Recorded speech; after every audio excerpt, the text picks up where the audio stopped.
anak pupunta kami sa SM kasama yung Anak. me at anak ko. Ano ba? Ba't kinikilig? Ba't Hindi kinikilig? dapat sinabi mong mag-ina. Ay! Ganun na rin yun. Sana all! So, Dapat mamaya pa yan. Ba't naka-akbay ka? Mamaya pa yun, di ba? Start na nga, ma. Start na. So, ito yung magsisilbing anak Sinasamantala, namin. sinasamantala. Hindi ma, okay na yan. So, ito yung magsisilbing anak namin si Ano Althea. tawag mo sa akin?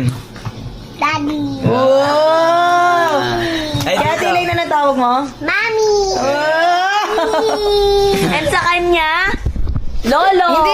Hindi. So, ano mag-i-start na ba kayo sa me and D nyo? Saan mo gusto pumunta, Althea? Ganto din. SM Saan daw. mo gusto pumunta?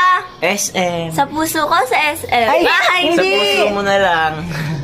Tara na nga. So, mga kapatid, let's go. Aalis na tayo. Pupunta na tayo ng SM. Ano? Bakit? Tara? Tara!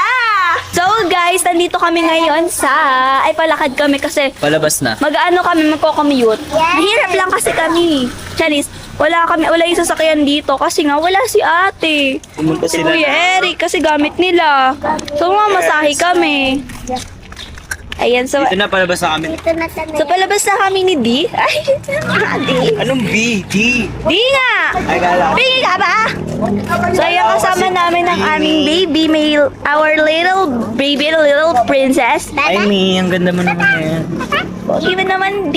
Anong kinakain mo? Charis. Ay, takatingin ka sa akin. Para kang ano dyan. Huwag ka tumingin sa akin. Hindi may anak natin kasi Pag ako natunaw. nakakapit siya sa akin. Kumbaga nakakapit siya eh. Ayaw mo kay me? Ayaw niya kay Me. Kasi Pero may gusto sa akin ni D. Ganun. Ganun. Tutuloy mo pa kasi ano? Wag mong ano, baka iwalayan kita ngayon na. Hindi. Pati na tayo. Hari na tayo. Kumbaga, me at D. Ganon. Ganun. Pero walang tayo. Ano paawak ko? Ako naman. O, padama naman ang camera naman na yung ganun. Ano pakialam ko sa kamay mo? Hindi. Gusto mo hawakan kay kamay mo? Grabe ka naman sa akin, Mi. Ayaw mo na, nawakan ko nga kamay mo. Kumbaga guys, nandito na kami sa labas eh. Baga, yan na eh. Kumbaga, ano, yung pogi mo eh. Hindi, kumbaga napakaganda mo, napakaganda ng araw ko eh. Dito mo sa akin. Kasi nga, Papa, Mama. Sino ka ba? Our little baby? Yeah! yes! Ano mas gusto mo? Si D or si me? Siyempre si D. Mama. Sorry, okay lang eh. At least ikaw ang gusto ko. Pare na yun. Diba? Ayun. Muntik na ka. Muntik ka na maging kwento. Hindi, maliit lang yun. Muntik na maging kwento si Tay. So yun guys, may tricycle na. No.